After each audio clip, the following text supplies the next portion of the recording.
नमस्कार दोस्तों, स्वागत है आपका हमारे YouTube channel maths and GK class में। दोस्तों आज के वीडियो में हम लोग मंडी निरीक्षक उप निरीक्षक का जो पोस्ट निकला है उसकी हम लोग तैयारी करने वाले हैं। ठीक है, तो आज से हम लोग सभी विषय को एक एक बार मतलब कि अच्छे से तैयारी करेंगे। तो सबसे पहले हम लोग मैथ्स से चालू करेंगे। सबसे पहले इसके जो मंडी निरीक्षक उप निरीक्षक का जो पोस्ट निकला है उसका जो एग्जाम पैटर्न है उसको सबसे पहले हम लोग समझ लेते हैं। ठीक है, जैसे उसको समझ लेते हैं उसके बाद हम लोग उसकी तैयारी करना स्टार्ट कर देंगे। ठीक है, तो चलिए शुरू करते हैं।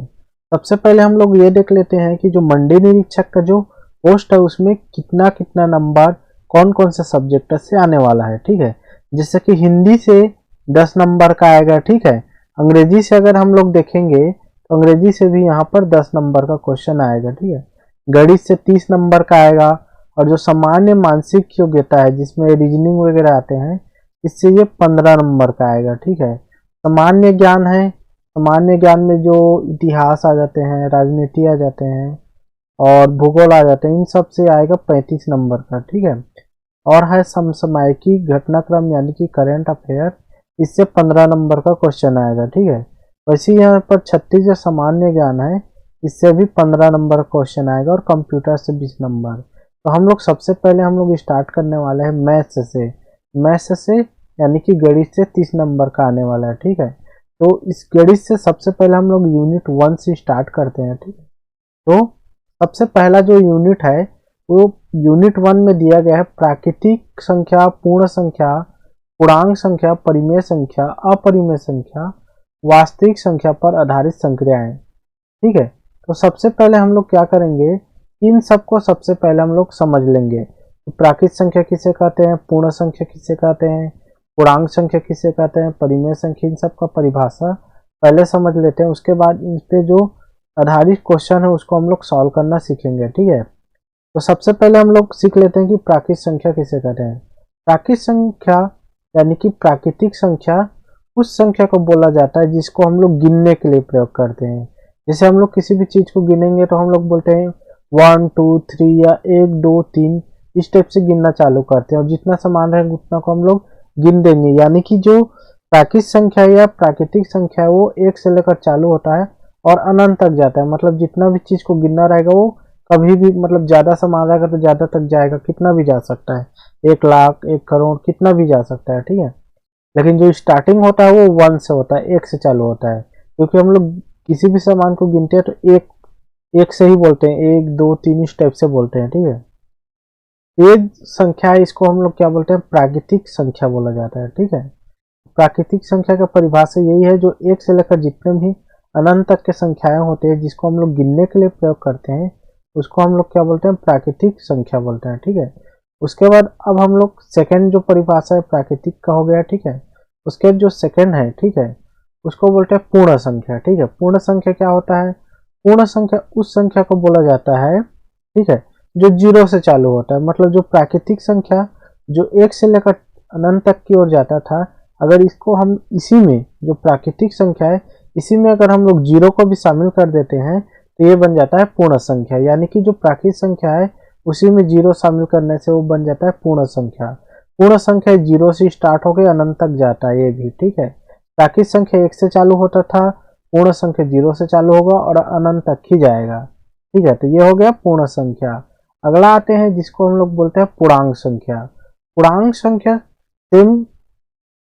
सेम है, इसमें हम लोग को बस इसमें थोड़ा सा और ऐड करना पड़ेगा। ठीक है, तो पूर्णांक संख्या उस संख्या को बोला जाता है जो माइनस और प्लस दोनों साइड अनंत की ओर जाता है। यानी कि जो प्लस वाले जो संख्या उन सबको भी लेना है और साथ में माइनस वाले संख्या उनको भी लेना है। जैसे कि यहाँ पर जो पूर्ण संख्या था जो 0 से चालू होता था उसको पूरा का पूरा हम लोग लेंगे, और उसके अलावा हम लोग को जो माइनस वाले जो संख्या है, ठीक है, माइनस वाले जितने भी संख्या उसको भी हम लोग लेंगे। जैसे -1 -2 -3 स्टेप से भी -8 -9 -10 स्टेप से ये माइनस साइड भी अनंत की ओर जाएगा और प्लस साइड भी अनंत की ओर जाएगा। तो माइनस और प्लस दोनों साइड जो अनंत की ओर जाता है उसको बोलते हैं पूर्णांक संख्या बोला जाता है। ठीक है, ये जो पूर्णांक संख्या ये 2 प्रकार के होते हैं, एक धनात्मक पूर्णांक होता है, एक ऋणात्मक पूर्णांक होता है।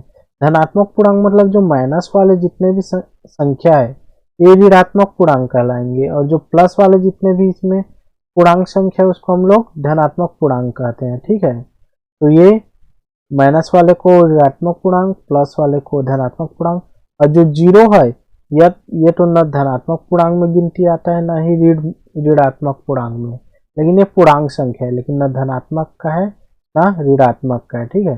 बाकी माइनस वाला है वो ऋणात्मक पूर्णांक और प्लस वाला को धनात्मक पूर्णांक बोलते हैं, ठीक है। उसके बाद हम लोग अगला है जिसको बोलते हैं परिमेय संख्या। परिमेय संख्या क्या करते हैं, जितने भी पूर्णांक संख्या है, जो हम लोग प्राकृत संख्या पढ़ लिए, पूर्ण संख्या पढ़ लिए, पूर्णांक संख्या पढ़ लिए, तो जितने भी पूर्णांक संख्या है उसमें अगर हम लोग बटे वाले संख्या को भी शामिल कर देते हैं, बटे वाले संख्या यानी कि जिसको हम लोग p बटे q के रूप में लिख सकते हैं, लेकिन ये ध्यान रखना है कि जो p का मान है वो कोई भी पूर्णांक संख्या हो सकता है और q का मान 0 नहीं होना चाहिए, 0 के अलावा कुछ भी हो सकता है। उस संख्या को क्या बोला जाता है, परिमेय संख्या। परिमेय संख्या वे संख्या होते हैं जिसे हम लोग p बटे q के रूप में व्यक्त कर सकते हैं या लिख सकते हैं, ठीक है। बस इसमें ध्यान रखना है p यानी कि जो ऊपर में है जिसको अंश बोला जाता है उसमें कोई भी पूर्णांक संख्या हो सकता है, ठीक है, लेकिन जो q है, ठीक है, q में 0 नहीं हो सकता, बाकी कोई भी पूर्णांक हो सकता है, ठीक है। 0 के अलावा कोई भी पूर्णांक हो सकता है लेकिन 0 नहीं हो सकता, ठीक है। तो इसको बोलते हैं ये परिमेय संख्या। जैसे कि एग्जाम्पल के लिए हम लोग लेंगे, एग्जाम्पल में क्या आ जाएगा, 5, 7, -38, 3/5, -4/13। इसके अलावा भी जितने भी पूर्णांक संख्या है वो सब भी परिमेय संख्या कहलाते हैं, और जितने बटे वाले संख्या है जिसके नीचे में 0 नहीं है, यानी कि यहाँ मान लो 13 के जगह 0 रहता तो ये परिमेय संख्या नहीं कहलाता, ठीक है।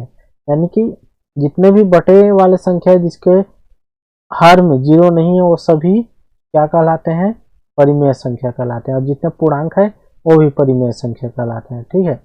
उसके बाद आते हैं अपरिमेय संख्या। अपरिमेय संख्या उस संख्या को बोलते हैं जिसको हम लोग p बटे q के रूप में नहीं लिख सकते, यानी कि जिसको बटे के रूप में नहीं लिख सकते। जैसे कौन सा संख्या है जिसको बटे के रूप में नहीं लिख सकते, तो जो कर्णी के रूप में रहता है, कर्णी यानी कि वर्गमूल के रूप में रहता है, उनको हम लोग नहीं लिख सकते। जैसे कर्णी 2 है, कर्णी 2 को अगर हम लोग p बटे q के रूप में लिखना चाहेंगे तो इसको नहीं लिख पाएंगे। ना ही कर्णी 3, कर्णी 5, इनको हम लोग p बटे q के रूप में नहीं लिख सकते। लेकिन जैसे कर्णी 4 है यानी कि वर्गमूल 4 है, तो वर्गमूल 4 को अगर सॉल्व करेंगे तो ये 2 हो जाएगा। इसका मतलब वर्गमूल 4 को हम लोग p बटे q के रूप में लिख सकते हैं। तो वर्गमूल 4 है वो परिमेय संख्या है, लेकिन वर्गमूल 2, वर्गमूल 3, वर्गमूल 5 यानी कि कर्णी 2, कर्णी 3, कर्णी 5, इसको हम लोग p बटे q के रूप में नहीं लिख सकते, ना ही बटे के रूप में लिख सकते हैं, इसीलिए इसको बोला जाता है अपरिमेय संख्या, ठीक है।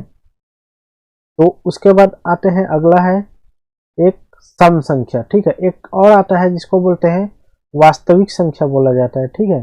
वास्तविक संख्या ये जितने भी संख्या है, परिमेय संख्या, अपरिमेय संख्या, जितने हम लोग पढ़े हैं ना, जैसे प्राकृतिक संख्या, पूर्ण संख्या, पूर्णांक संख्या, परिमेय संख्या, अपरिमेय संख्या, इन सबको मिला के वास्तविक संख्या बोला जाता है, ठीक है। तो जितने भी संख्या प्राकृतिक, पूर्ण, पूर्णांक, परिमेय, अपरिमेय, इन सभी को क्या बोला जाता है, वास्तविक संख्या बोला जाता है, ठीक है। अब हम लोग आगे समझते हैं सम संख्या किसे कहते हैं। सम संख्या उस संख्या को बोला जाता है जिसके इकाई अंक में 0, 2, 4, 6 या 8 आता हो, है ना। इकाई अंक समझते होंगे। इकाई अंक जो इधर राइट साइड वाला अंक है, जैसे ये 24 है, 24 का जो 4 है वो इकाई अंक है, ये दहाई अंक है। मतलब इसमें क्या बोलेंगे, इसको हम लोग सम संख्या बोलेंगे कि क्योंकि इसके जो इकाई अंक में कितना है, 4 है।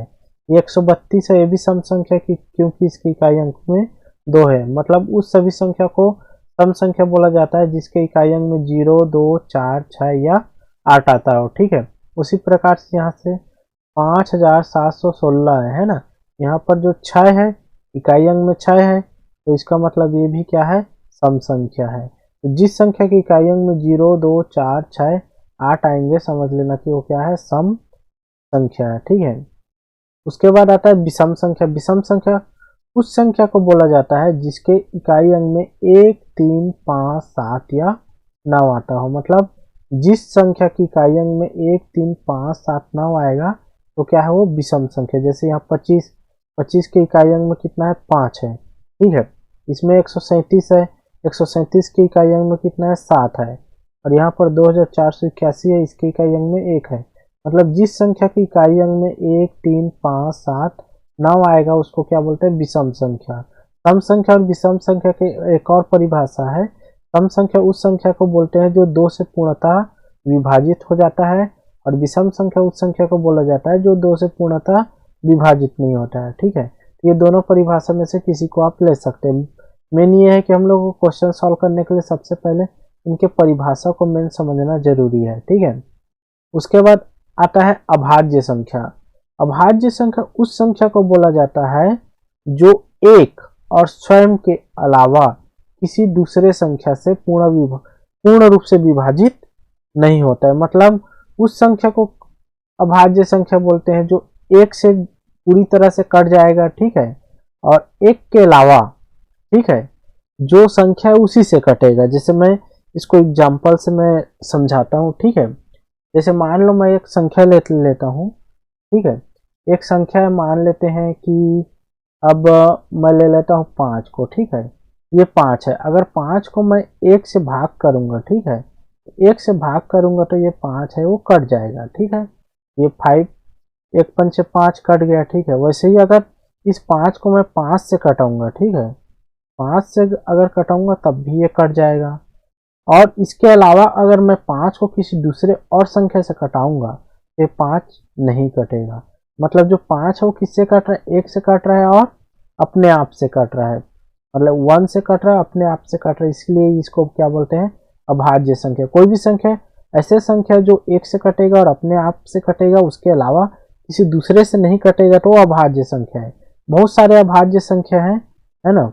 जैसे कि एग्जाम्पल के लिए हम लोग बोल सकते हैं, एग्जाम्पल के लिए क्या कहते हैं, 13 है ना। ये 13 को भी अगर हम लोग कटाएंगे तो 1 से कटेगा और 13 से कटेगा, इसके अलावा और ये किसी से नहीं कटेगा। तो इसलिए क्या है, ये अभाज्य संख्या। अगर कोई भी संख्या है जो 1 से कटेगा स्वयं से और अपने आप से कटेगा और उसके अलावा किसी से नहीं कटेगा, तो हम लोग उसको क्या बोलते हैं, अभाज्य संख्या बोलते हैं। ठीक है, जैसे एग्जाम्पल के लिए देखिए 23 को अगर हम लोग 1 से कटाएंगे तो कट जाएगा, और 23 से कटाएंगे तब भी कटेगा, लेकिन इसके अलावा किसी दूसरे संख्या से कटाने की कोशिश करेंगे तो पूर्ण रूप से नहीं कटेगा। तो ये क्या कहलाएगा, ये अभाज्य संख्या। इस टाइप से बहुत सारे संख्या, अगर हम लोग 1 से लेकर 100 तक की गिनती में अगर देखेंगे तो कुल 25 संख्याएं हैं जो अभाज्य संख्या कहलाते हैं। ठीक है, तो अभाज्य संख्या का परिभाषा हो गया। उसके बाद आते हैं भाज्य संख्या। भाज्य संख्या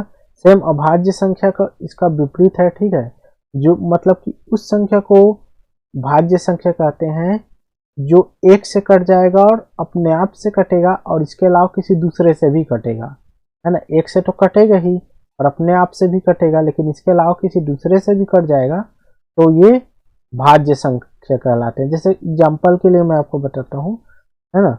जैसे एग्जाम्पल के लिए मान लेते हैं कि एक संख्या ले लेते हैं 4। अगर हम लोग 4 को देखेंगे, 4 को हम लोग 1 से कटाएंगे तब भी कट गया। ठीक है, अगर 4 को हम लोग अपने आप यानी कि 4 से कटाएंगे तब भी कट गया, और 4 को अगर हम लोग 2 से कटाएंगे तब भी कट गया। मतलब 1 और अपने आप से तो सभी संख्या कट जाते हैं, लेकिन इसके अलावा ये 2 से भी कट जा रहा है या किसी दूसरे से भी कट जाता, तो अभी तो ये 2 से ही कटेगा। ठीक है, इसीलिए 4 है वो क्या है, भाज्य संख्या है। इसी प्रकार के कोई भी संख्या ले सकते हैं। ठीक है, तो कोई भी अपने मन से संख्या लेकर उसको हम लोग जांच कर सकते हैं। जैसे कि एक संख्या और लेता हूं मैं, मान लेते हैं कि हम लोग को जांच करना है कि 32। ठीक है, हम लोग को जांच करना है किसको, 32 को जांच करना है। ठीक है, तो अगर हम लोग 32 को हम लोग 1 से कटाएंगे, ठीक है, तब भी कट गया, है ना। अगर 32 को हम लोग 32 से कटाएंगे तब भी कट गया, और 32 को अगर हम लोग किसी दूसरे से भी कटाएंगे, 2 से कटाएंगे तब भी कट जाएगा। ठीक है, 16 से कटाएंगे तब भी कट जाएगा, 8 से कटाएंगे तब भी। मतलब 1 और अपने आप के अलावा ये बहुत सारे संख्या से कट जा रहे हैं, इसीलिए इसको क्या बोलते हैं, भाज्य संख्या बोला जाता है। ठीक है, तो ये है भाज्य संख्या की परिभाषा। कुछ एग्जाम्पल भी ले सकते हैं, जैसे 25 है। 25 है वो 1 और 25 के अलावा किसी दूसरे से भी कट जाएगा, यानी 5 से कट जाएगा, ये भाज्य संख्या है। तो ये सभी भाज्य संख्या है, ठीक है। तो ये भाज्य संख्या क्या है, उदाहरण है, ठीक है। तो आज के वीडियो में बस हम लोग इतना ही देख लेते हैं, ठीक है। आज के वीडियो में हम लोग इन सभी का परिभाषा जो भी चीज था, है ना, इन सभी परिभाषा को हम लोग क्या किए हैं, समझ चुके हैं, ठीक है। और अगले हम लोग जो वीडियो है इसमें हम लोग इससे आधारित कुछ क्वेश्चन सॉल्व करके हम लोग देखेंगे, ठीक है। कि कौन सी संख्या क्या है, कौन सी संख्या परिमेय है, कौन सा अपरिमेय संख्या है, कौन सा पूर्ण संख्या है ना। इसको हम लोग अच्छे से उसका क्वेश्चन सॉल्व करेंगे, ठीक है। इससे अलावा इसमें और बहुत सारे जो टॉपिक्स है उसको भी मैं धीरे धीरे क्या करूँगा, कंप्लीट करते जाऊँगा, ठीक है।